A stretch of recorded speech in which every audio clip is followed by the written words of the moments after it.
Hi mga person! Welcome to my mini vlog! So dahil busy nga ang Wata, ngayon lang ulit tayo nakapag-upload ng ating videos. So anyway, happy first birthday sa aking pamangkin na si Baby Gio. So isi-share ko lang sa inyo kung ano bang meron sa kaganapan ng kanyang first birthday. Nag-iisip nga kami ng sugar daddy ko kung ano ba yung pwede naming i-gift kay Baby Gio. Wow! Sana all may sugar daddy. Nakapag-decide kami na ang iregalo na lang namin kay Baby Gio is yung Wow! clown. And kaya ko rin to i-upload talaga kasi alam ko Baby Gio, 1 taong ka pa lang ngayon. Pero darating sa panahon, naiedad ka din.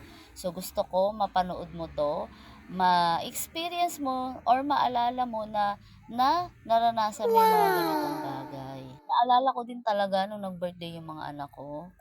Pina-experience ko rin sa kanila, kumuha din ako ng clown. Yun nga lang, shoot, natatakot sila sa clown.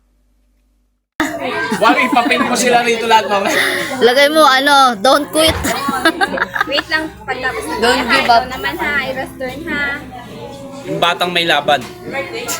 Kumukha niyo. Nakakatuwa rin to si kuya kasi bihira yung ganyan talento. Kasi wala siyang kinokopyahan, talagang nasa isip niya lang.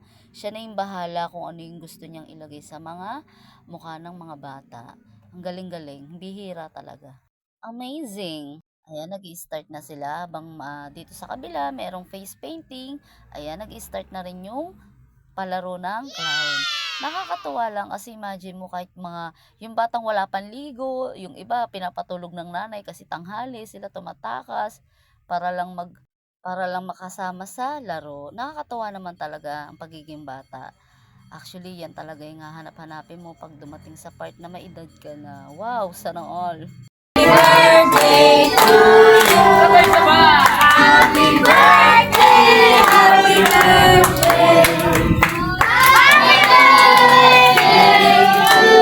Okay, one more time. Kasama pala Pastor.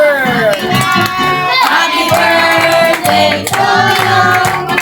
Happy birthday to you. Happy birthday, happy birthday, happy birthday to you. Nagpahinga muna ang person, halata naman sa aking mukha, namumula pa. At dahil nagpalaro na nga ng palayok, ayan na nga yung kinakatakutan ko. Kasi mamaya, sa sobrang hangad mong mabasag yung palayok, mamaya ulo na pala ng bata yung napukpok mo. My God. Gumagalaw yung palayok. Ay, may daral. Wait lang. Mamaya na. Kawala kasi. Balikan na lang ulit sa dulo. Dahil presentada ka eh. Jollibee. Oh, very good. Kailangan lahat nakaupo. Ayan. Mababait pala mga bata dito eh. Kailangan lahat nakaupo. Walang bata nakatayo. Ayan. Ate, dito ka ate oh. Dito ka ate. Tabi-tabi. Talaga ako sa batang to. Alam mo yun, talagang bida-bida. Ayaw talagang magpaawad. Gusto rin talaga magpa-paint face siya. Ayan. Happy, Jester? Are you happy? Nung makita niya talaga yan, sabi niya, te, magpapaganyan din ako. Di bahala ka sa buhay mo. Gustong gusto niyang maranasan yan kasi nung bata daw siya, hindi niya pa rin na-i-experience niyan ngayon pala. Dahil sobrang daming bisita ng aming Baby Gio, nakapag-decide na lang na itaktak na lang yung palayok kasi mamaya magkasakitan. Imbis na yung palayok, yung mapukpok, ulo na pala ng bata yung napukpok. Shoota. Ayan, so wala silang pakialam kahit ayan na, 'di ba, may dumagaan pa, ganyan kagalo yung mga bata. Kahit nasasaktan, kahit nasusugatan, wala silang pakialam basta makakuha sila ng barya or ng candies. After nga ng palayok, ayan naman yung pasabit. Ayan na, nagkakagulo na yung mga bata, nakaabang na.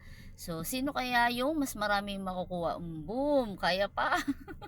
Maraming salamat sa mga batang malalakas ang loob. And maraming salamat sa panonood. God bless you.